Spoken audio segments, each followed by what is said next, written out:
திருப்பலி ஒலிபரப்ப உதவுபவர்கள்: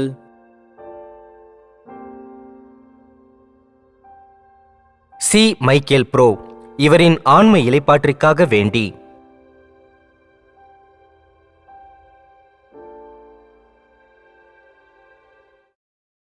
தந்தை, மகன், தூய ஆவியாரின் பெயராலே ஆமென். நம் ஆண்டவராக இயேசு கிறிஸ்துவின் அருளும் கடவுளின் அன்பும் தூய ஆவியாரின் நட்புறவும் உங்கள் அனைவரோடும் இருப்பதாக. உம்மான்மாவோடும் இருப்பதாக. இயேசுவில் பிரியமுள்ள சகோதர சகோதரிகளே, அன்னையின் அன்பு பிள்ளைகளே, மாதா தொலைக்காட்சி நேயர்களே, இன்றைய நாளிலே நம்முடைய ஆண்டவர் இயேசு நற்செய்தி வாசகத்தில் உண்மை உங்களுக்கு விடுதலை அளிக்கும் என்று சொல்லுகின்ற வார்த்தைகள் இறைவன் நம் அனைவருக்கும் விடுதலை தருபவராக இருக்கிறார் என்கிற உண்மையை மெய்ப்பித்து காண்பிக்கிறது. பல நேரங்களில் நம்மை விடுவிக்க வல்லவர் இறைவன் என்கிற உண்மையை நாம் மறந்த தருணங்களுக்காக மனம் வருந்தி இறைவனிடம் மன்னிப்பு வேண்டுவோம். இந்த பலியிலே தகுதி உள்ளவர்களாக பங்கெடுப்போம்.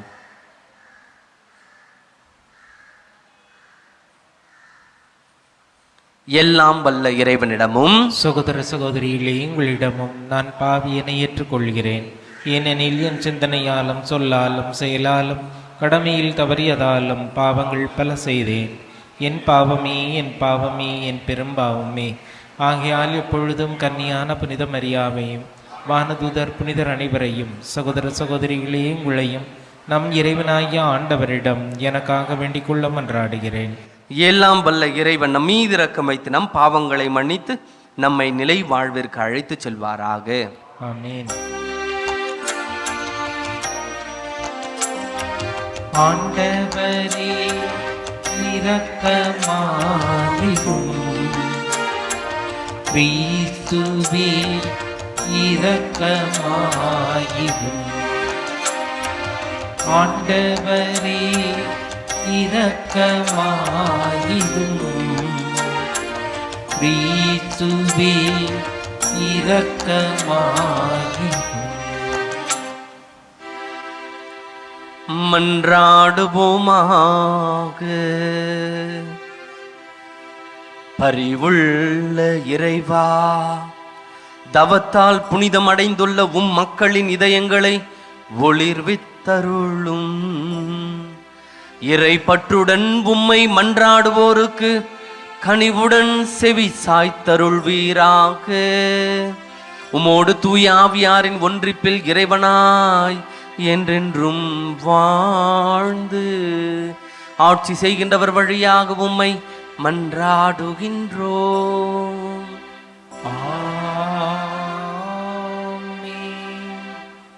முதல் வாசகம். தம் தூதரை அனுப்பி தம்முடைய ஊழியர்களை மீட்டார். இறைவாக்கினர் தானியேல் நூலிலிருந்து வாசகம். அதிகாரம் 3. இறைவார்த்தைகள் 14 முதல் 20, 24 முதல் 25 மற்றும் 28 முடிய. அந்நாட்களில் நெபகத் நேசர் அவர்களை நோக்கி, சாத்ராக்கு, மேசாக்கு, ஆபேத்நேகா, நீங்கள் மூவரும் என் தெய்வங்களை வணங்கவில்லை என்பதும் நான் நிறுவிய பொற்சிலையை பணிந்து தொழவில்லை என்பதும் உண்மைதானா? இப்பொழுதாவது எக்காளம், நாதசுரம், யாழ், கிண்ணரம், வீணை, பைக்குழல் முதலிய எல்லா வகை இசைக்கருவிகளும் ஒலிக்க கேட்டவுடன் நீங்கள் தாழ வீழ்ந்து நான் செய்து வைத்துள்ள சிலையை பணிந்து தொழ தயாராய் இருக்கிறீர்களா? தொழாவிட்டால் அந்த நொடியிலே எரிகிற தீச்சுளையில் தூக்கி போடப்படுவீர்கள். உங்களை என் கைகளிலிருந்து தப்புவிக்கக்கூடிய தெய்வம் ஒன்று உண்டோ என்றான். சாத்ராக்கு, மேசாக்கு, ஆபேத்நேகா என்பவர்கள் நெபகத் நேசர் அரசரை நோக்கி பதில் மொழியாக, இதை குறித்து நாங்கள் உமக்கு மறுமொழி கூற தேவையில்லை. அப்படியே எது நிகழ்ந்தாலும் நாங்கள் வழிபடுகின்ற எங்கள் கடவுள் எரிகின்ற தீச்சூளை நின்று எங்களை மீட்க வல்லவர். அவரே எங்களை உம் கையினின்றும் விடுவிப்பார். அப்படியே அவருக்கு மனமின்னாமல் போனாலும் அரசரே, நாங்கள் உம்முடைய தெய்வங்களை வழிபட மாட்டோம். நீர் நிறுவிய பொற்சிலையும் நாங்கள் தொழப்போவதில்லை. இது உமக்கு தெரிந்திருக்கட்டும் என்றார்கள். இதை கேட்ட நேபுகத்நேசர் அரசன் சாத்ராக்கு, மேசாக்கு, ஆபேத்நேக ஆகியோர் மிகுது வெகுண்டெழ அவனது முகம் சினத்தால் சிவந்தது. வழக்கத்தை விட 7 மடங்கு மிகுதியாக தீச்சுளையை சூடாக்கும்படி அரசன் கட்டளையிட்டான். பின்னர் சாத்ராக்கு, மேசாக்கு, ஆபேத்நேக ஆகியோரை கட்டி எரியும் தீச்சுளைக்குள் தூக்கி போடுமாறு தன் படை வீரர்களுள் வலியவர் சிலருக்கு கட்டளையிட்டான்.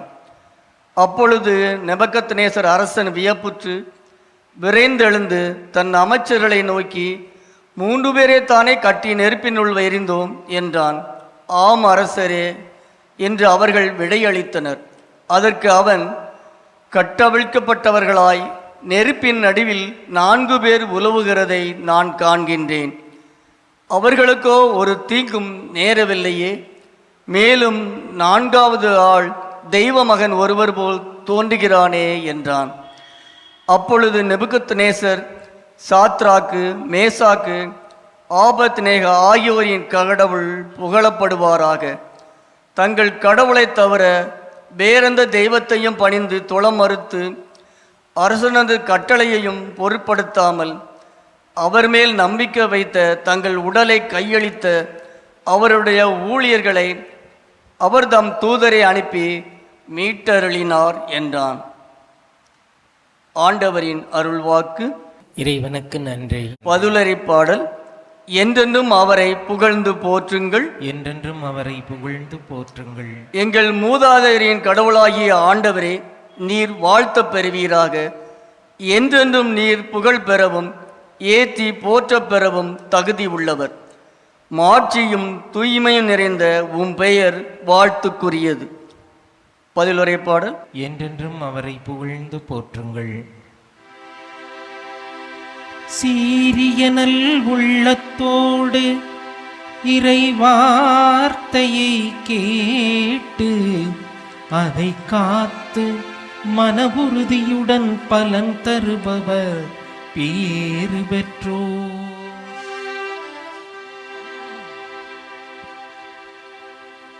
வார்த்தையான இறைவன் உங்களோடு இருப்பாராக. உமான்மாவோடும் இருப்பாராக. புனித யோவான் எழுதிய தூய நற்செய்தியிலிருந்து வாசகம்.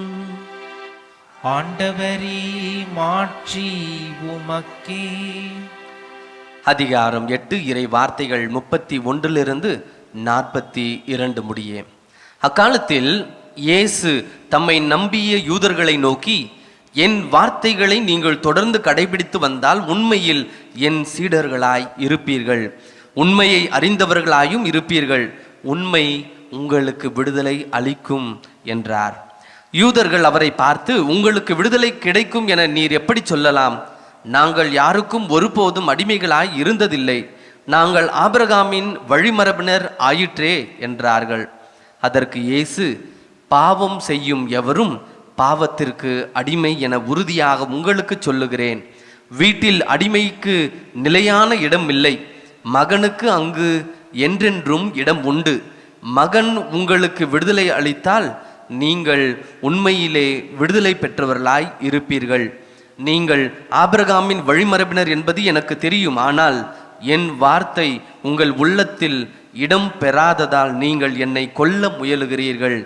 நான் என் தந்தையிடம் கண்டதை சொல்கிறேன், நீங்கள் உங்கள் தந்தையிடமிருந்து கேட்டதை செய்கிறீர்கள் என்றார். அவர்கள் அவரை பார்த்து, ஆபிரகாமே எங்கள் தந்தை என்றார்கள். இயேசு அவர்களிடம், நீங்கள் ஆபிரகாமின் மக்கள் என்றால் அவரை போல செயல்படுவீர்கள். ஆனால் கடவுளிடமிருந்து கேட்டறிந்த உண்மையை உங்களுக்கு எடுத்துரைத்த என்னை நீங்கள் கொல்ல முயலுகிறீர்கள். ஆபிரகாம் இப்படி செய்யவில்லையே, நீங்கள் உங்கள் தந்தையைப் போல செயல்படுகிறீர்கள் என்றார். அவர்கள், நாங்கள் பரத்தமையால் பிறந்தவர்கள் அல்ல, எங்களுக்கு ஒரே தந்தை உண்டு, கடவுளே அவர் என்றார்கள். இயேசு அவர்களிடம் கூறியது, கடவுள் உங்கள் தந்தையெனில் நீங்கள் என்மேல் அன்பு கொள்வீர்கள். நான் கடவுளிடமிருந்தே இங்கு வந்துள்ளேன், நானாக வரவில்லை, அவரே என்னை அனுப்பினார். ஆண்டவரின் அருள்வாக்கு. கிறிஸ்துவே உமக்கு புகழ்.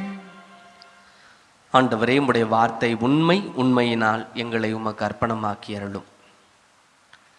ஒரு முறை உண்மையும் பொய்யும் சந்திக்க நேரிட்டது. உண்மை வெண்மை ஆடையாய் அணிந்திருந்தது, பொய் கருப்பு நிற ஆடையை அணிந்திருந்தது. இவர்கள் இருவரும் சந்தித்த பிறகு உண்மை தன்னுடைய வழியை பார்த்து கொண்டு நடக்க முயற்சி செய்தபோது திடீரென்று பொய் உண்மையை அழைத்து, மிகவும் சூடாக இருக்கிறது, வெப்பம் அதிகரித்து விட்டது, நாம் ஏன் ஒரு குளத்திற்கு சென்று குளிக்கக்கூடாது என்று சொன்னது. உடனே உண்மை, அதெல்லாம் வேணாம்ப்பா, எனக்கு நிறைய வேலைகள் இருக்கு, நான் போகணும் அப்படின்னு சொன்ன பிறகு, இல்லை இல்லை நம்ம கட்டாயம் போய் குளிச்சே ஆகணும் அப்படின்னு பொய் மிகவும் அதனை தொல்லை செய்தது. அதனுடைய தொல்லையை தாங்க முடியாமல் உண்மையும் அதனோடு இணைந்து சென்று குளத்திற்கு சென்றார்கள். அணிந்திருந்த உடைகளோடு அப்படியே குளத்திற்குள் இறங்க முயற்சி செய்தது உண்மை. இதை பார்த்த உடனே பொய், என்னப்பா நீ, உனக்கு ஒன்றுமே தெரியல, உடைகளோடு நீ உள்ளே சென்றாய் என்றால் மீண்டும் நனைந்த உடைகளோடு நாம் செல்ல வேண்டும், எனவே உடைகளை கலைத்து விடு, நாம் தண்ணீரில் குளிப்போம் என்று சொல்ல, உண்மையும் தன்னுடைய அந்த வெண்மையான துணியை தூய்மையான ஒரு இடத்தில் வைத்துவிட்டு குளிக்க தண்ணீரில் இறங்கியது. பொய்யும் தன்னுடைய உடையை கழற்றிவிட்டு தண்ணீரில் குளிக்க இறங்கியது. அப்படி சற்று நேரம் குளித்த பிறகு, இப்போதுதான் நல்லா இருக்கு என்று பொய் சொல்ல, உடனே இருவருக்கும் நல்ல ஒரு நேரம் என்று புரிந்து கொண்டார்கள். பிறகு இந்த பொய் சொன்னது, நம்ம ஏன் ஒரு விளையாட்டு விளையாடக்கூடாது? என்ன விளையாட்டு? நாம் அனைவரும் சிறு வயதிலே விளையாடிய விளையாட்டுத்தான், தண்ணீருக்குள் மூச்சு பிடித்து விளையாடுகிற விளையாட்டு. எவ்வளவு நேரம் நீயும் நானும் தம் பிடிச்சு தண்ணிக்குள்ள இருக்கிறோம் அப்படின்ற ஒரு விளையாட்டை நாம் விளையாடலாம் அப்படின்னு பொய் உண்மையை அழைக்கிறது. சரி, இந்த விளையாட்டில் எப்படியாவது உண்மை எப்பொழுதுமே ஜெயிக்கும் என்கிற விஷயத்தை நம்ம காட்டிவிடணும் அப்படின்றதுல உண்மையும் இந்த விளையாட்டுக்கு ஒத்துக்கொள்ளுகிறது. எனவே உண்மை எப்படியும் மூச்சை விட்டுடக்கூடாது, அப்படி விட்டுவிட்டோம் என்றால் உண்மைக்கு மரியாதை இல்லாமல் போய்விடும் என்று நீண்ட நேரம் தண்ணீருக்குள்ளேயே மூழ்கி இருந்தது. கடைசியில் அந்த உண்மை வெளியே வந்து பார்த்த பொழுது பொய் ஏற்கனவே வெளியே வந்து விட்டது. அப்படி என்றால் உண்மை நினைத்தது நான் ஜெயித்து விட்டேன் என்று நினைத்தது. ஆனால் பொய் குளத்தை விட்டு வெளியே வந்து உண்மையினுடைய அந்த வெண்மை நிறை ஆடைகளை எடுத்து அணிந்து கொண்டு வீதிக்கு சென்று விட்டது. இன்றைய சமுதாயத்திலே இப்படிப்பட்ட ஒரு சூழ்நிலையில்தான் உண்மைகள் பல நேரங்களில் அமைதியாக நின்று விடுகின்றன. பொய்கள் நல்ல உடைகளை அணிந்து கொண்டு சமுதாயத்தை சுற்றி திரிந்து கொண்டு இருக்கின்றன. இன்றைக்கு பொய் உண்மையை போல காட்டிக்கொண்டு இன்றைக்கு சமுதாயம் மூழ்கி இருப்பதை நாம் பார்க்கிறோம். இன்றைக்கு பொய்கள் தான் உண்மைகளாக பாவிக்கப்படுகின்றன, உண்மைகளாக காண்பிக்கப்படுகின்றன. எனவே உண்மையை கண்டுபிடிப்பது என்பது மிகப்பெரிய பிரச்சனையாக இருக்கிறது. பழைய பாடல் ஒன்று இருக்கிறது, உண்மை எது பொய் எதென்று ஒன்றும் புரியல, நம்ம கண்ணை நம்மாலே நம்ப முடியல. இப்படிப்பட்ட சூழ்நிலையில் தான் இன்றைக்கு நீங்களும் நானும் இருக்கிறோம்.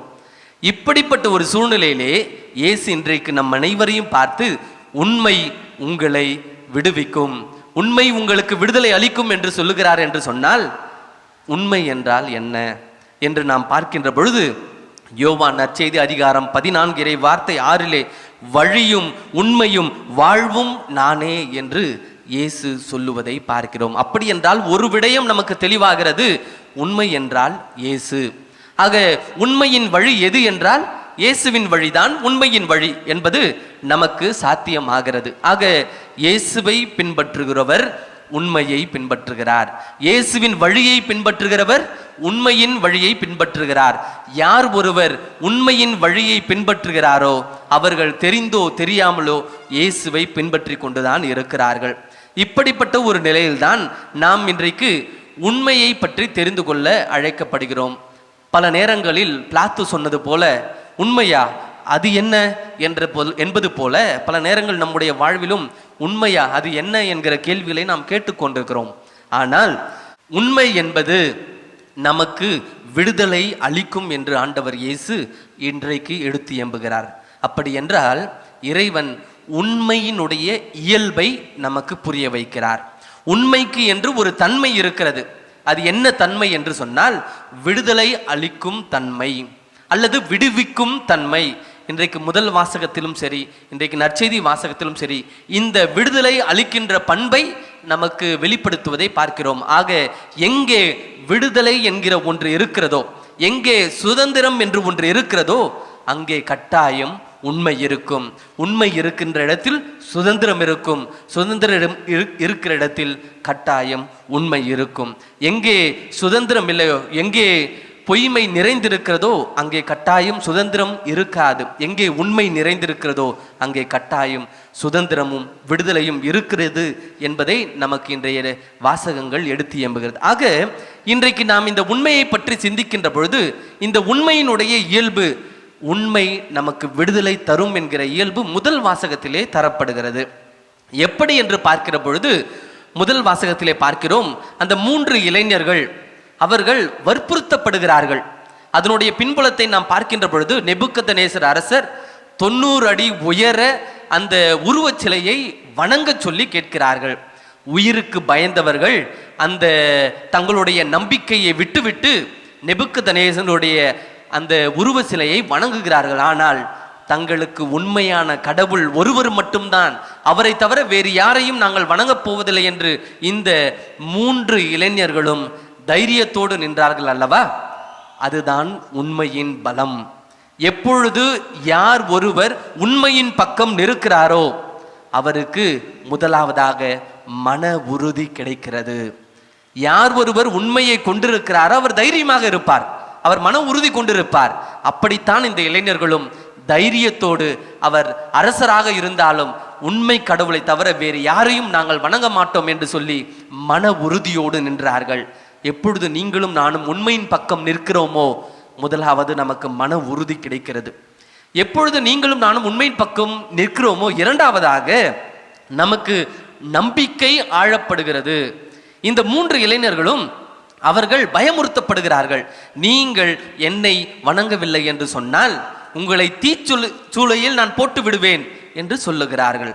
அப்பொழுது இந்த இளைஞர்கள் கடவுள் மீது கொண்ட ஆழ்ந்த நம்பிக்கையினால் நீங்கள் தீச்சுளையில் இட்டாலும் எங்களை, நாங்கள் வணங்குகின்ற கடவுள் எங்களை விடுவிப்பார் என்கிற நம்பிக்கை கொண்டிருந்தார்கள். இதுதான் அவர்களுடைய ஆழ்ந்த நம்பிக்கை.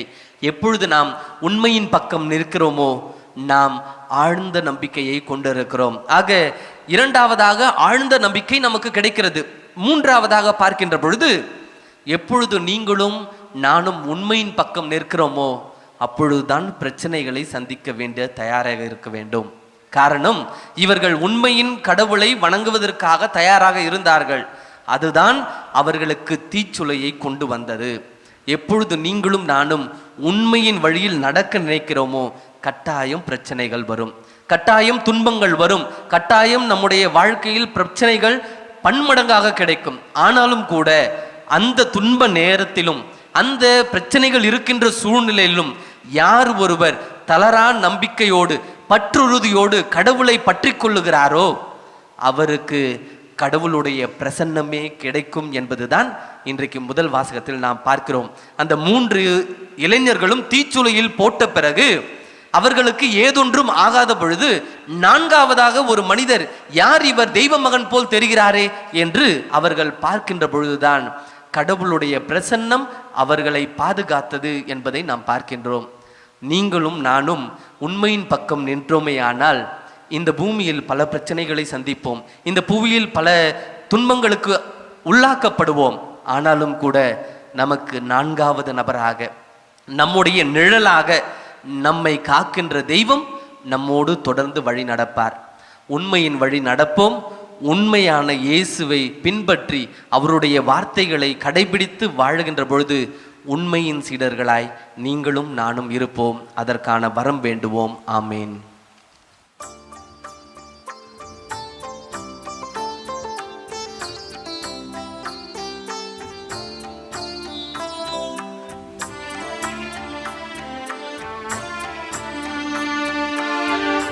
வாழ்வை பலியாய் மாற்ற வந்தேன், என்னை ஏற்றிடுவார். உள்ளும் மனதுடனே கையளிக்கின்றேன், காணிக்கை ஏற்றிடுவார். வாழ்வை பலியாய் மாற்ற வந்தேன், என்னை ஏற்றிடுவார். உள்ளும் மனதுடனே கையளிக்கின்றேன், காணிக்கை ஏற்றிடுவார்.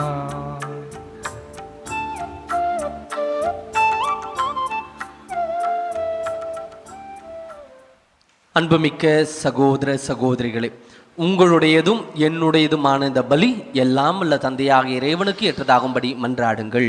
ஆண்டவர் தமது பெயரின் புகழ்ச்சிக்காகவும் ஆட்சிக்காகவும் நமது நன்மைக்காகவும் புனித திரு அவை அனைத்து நலனுக்காகவும் நமது கையிலிருந்து இப்பலியை ஏற்றுக்கொள்வாராக. ஆண்டவரே, நாங்கள் உமக்கு ஒப்பு கொடுப்பதற்காக நீர் எங்களுக்கு அளித்துள்ள இப்பலி பொருட்களை பெற்றுக்கொள்வீராக. உமது பெயரின் மாட்சிக்காக பலி ஒப்பு கொடுக்க செய்த நீர் அதனை எங்களுக்கு அருமருந்தாக்கிட செய்வீராக. எங்கள் ஆண்டவராகிய கிறிஸ்து வழியாக உம்மை மன்றாடுகின்றோம்.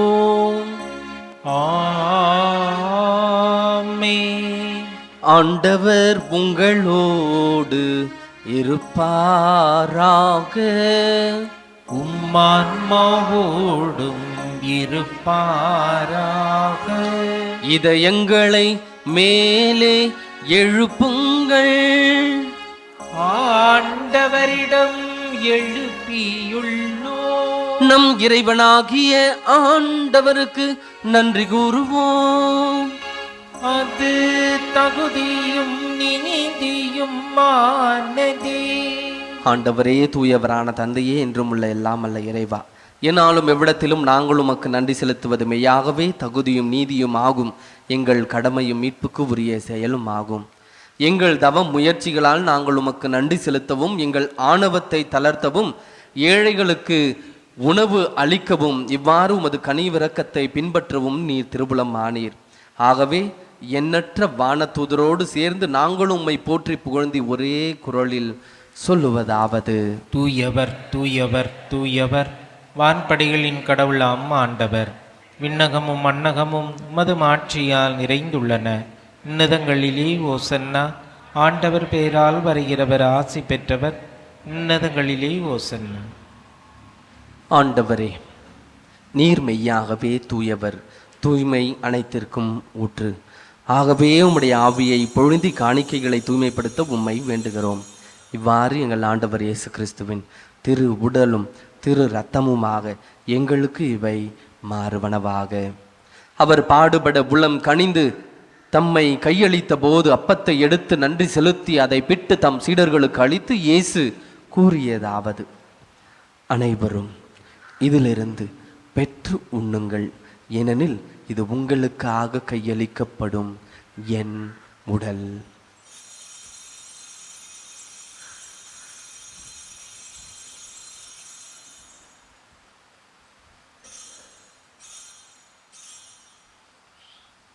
அவ்வண்ணமே இரவு விருந்தை அருந்திய பின் கிண்ணத்தையும் எடுத்து மீண்டும் உமக்கு நன்றி கூறி தம் சீடர்களுக்கு அளித்து இயேசு கூறியதாவது: அனைவரும் இதிலிருந்து பெற்று பருகுங்கள், ஏனெனில் இது புதிய நிலையான உடன்படிக்கைக்கு உரிய என் இரத்தத்தின் கிண்ணம்.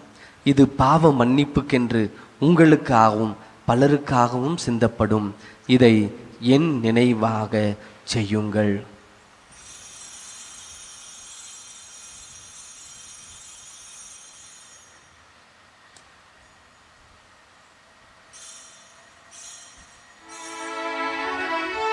நம்பிக்கையின் மறை பொருள். ஆண்டவரே, நீர் வருமளவும் உமது இறப்பினை அறிக்கையிடுகின்றோம், உமது உயிர்ப்பினையும் எடுத்துரைக்கின்றோம். ஆகவே ஆண்டவரே, நாங்கள் கிறிஸ்துவின் இறப்பினையும் உயிர்ப்பினையும் நினைவு கூர்ந்து வாழ்வதரும் அப்பத்தையும் மீட்பளிக்கும் கிண்ணத்தையும் உமக்கு ஒப்பு கொடுக்கின்றோம். உம் திருமுன் நின்று உமக்கு ஊழியம் புரிய தகுந்தவர்கள் எங்களை ஏற்றுக்கொண்டீர். எனவே உமக்கு நன்றி செலுத்துகின்றோம். மேலும் கிறிஸ்துவின் உடலிலும் இரத்தத்திலும் பங்கு கொள்ளும் எங்களை தூய ஆவியார் ஒன்று சேர்க்க வேண்டுமென உம்மை தாழ்மையுடன் மன்றாடுகின்றோம். ஆண்டவரே, உலகெங்கும் பரவியிருக்கும் அது திரு அவையை நினைவு கூர்ந்தருளும். எங்கள் திருத்தந்தை பிரான்சிஸ், எங்கள் பேராயர் ஜார்ஜ் ஆண்டகை, எல்லா திருநிலையினராகிய அனைவரோடும் அது திரு அவை அன்பில் நிறைவு பெறச் செய்தருளும். மேலும் உயிர்த்தெழும் எதிர்நோக்குடன் தொழில் கொள்ளும் எங்கள் சகோதர சகோதரிகளையும் இறந்தோர் அனைவரையும் இரக்கத்துடன் நினைவு கூர்ந்து உமது திருமுக ஒளியினுள் ஏற்றருளும். எங்கள் அனைவர் மீதும் இரக்கமாயிரும். கடவுளின் கன்னித்தாயான புனித மரியா, அவருடைய அன்பு கணவரான புனித யோசேப்பு, புனித திருத்தூதர்கள், இவ்வுலகில் உமக்கு உகந்தவராய் இருந்தோர் ஆகிய புனிதர் அனைவருடனும் நாங்கள் நிலைவாழ்வில் பங்கு கொள்ளும் தகுதி பெற்று உம் திருமகன் இயேசு கிறிஸ்து வழியாக உம்மை புகழ்ந்தேத்தும் வரமருள உம்மை மன்றாடுகின்றோம்.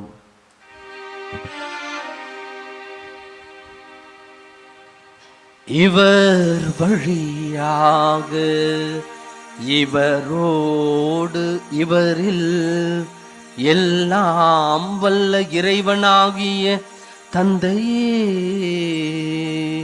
தூய ஆவியாரின் ஒன்றிப்பில் எல்லா புகழும் ஆட்சியும் என்றென்றும் உமக்கு உரியதே.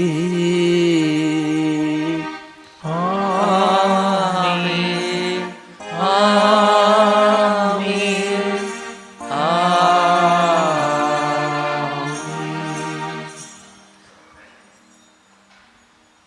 மீட்பரின் கட்டளையால் கற்பிக்கப்பட்டு இறை படிப்பினையினால் பயிற்சி பெற்ற நாம் அனைவரும் துணிந்து நம்முடைய கரங்களை விரித்து உரிமையோடு விண்ணக தந்தையை நோக்கி மன்றாடுவோம்.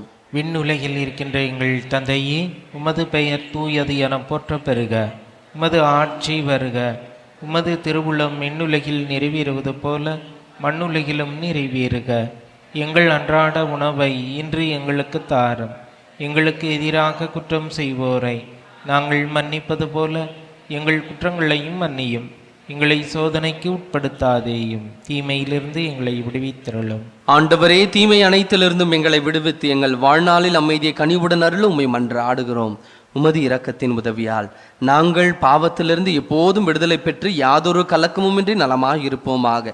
நாங்கள் எதிர்நோக்கியிருக்கும் பேரின்பத்திற்காகவும் மீட்பராக இயேசு கிறிஸ்துவின் வருகைக்காகவும் காத்திருக்கின்றோம். ஏனெனில் ஆட்சியும் வல்லமையும் ஆட்சியும் என்றென்றும் உமதே. ஆண்டவரே இயேசு கிறிஸ்துவே, அமைதியை உங்களுக்கு விட்டுச் செல்கின்றேன், என் அமைதியை உங்களுக்கு அளிக்கின்றேன் என்றும் திருத்துதர்களுக்கு மொழிந்தீரே. எங்கள் பாவங்களை பாராமல் உமது திரு அவையின் நம்பிக்கையை கண்ணோக்கி உமது திருவுளத்திற்கு ஏற்ப அதற்கு அமைதியையும் ஒற்றுமையும் அளித்தருள திருவுளம் கொள்வீராக. என்றென்றும் வாழ்ந்து ஆட்சி செய்கின்றவர் நீரே. ஆமென். ஆண்டவருடைய அமைதி உங்கள் அனைவரோடும் இருப்பதாக. ஆன்மாவுடன் இருப்பதாக. இறைவன் தருகின்ற அமைதியை ஒருவர் மற்றவரோடு பகிர்ந்து கொள்வோம். உலகின் பாவங்களை போக்கும் இறைவனின் செம்மறியே, எங்கள் மேல் இரக்கமாயிரும். உலகின் பாவங்களை போக்கும் இறைவனின் செம்மறியே, எங்கள் மேல் இரக்கமாயிரும். உலகின் பாவங்களை போக்கும் இறைவனின் செம்மறியே, எங்களுக்கு அமைதியை அளித்தருளும்.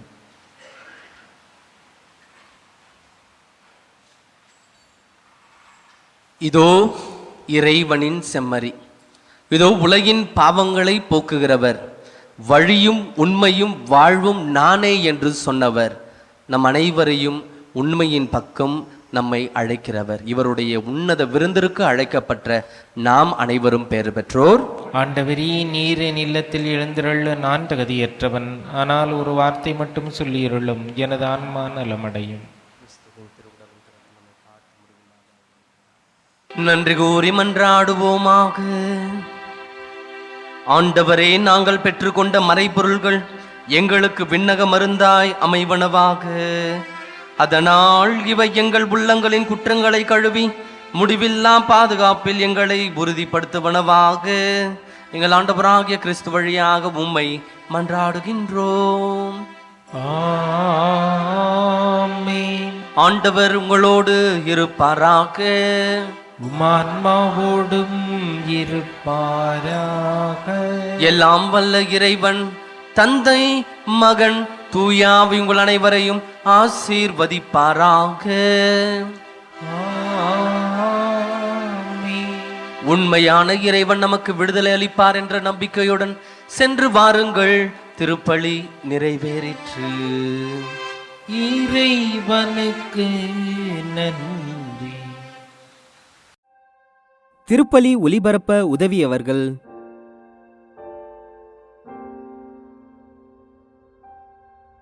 C Michael bro. இவரின் ஆன்ம இலைப்பாற்றிற்காக வேண்டி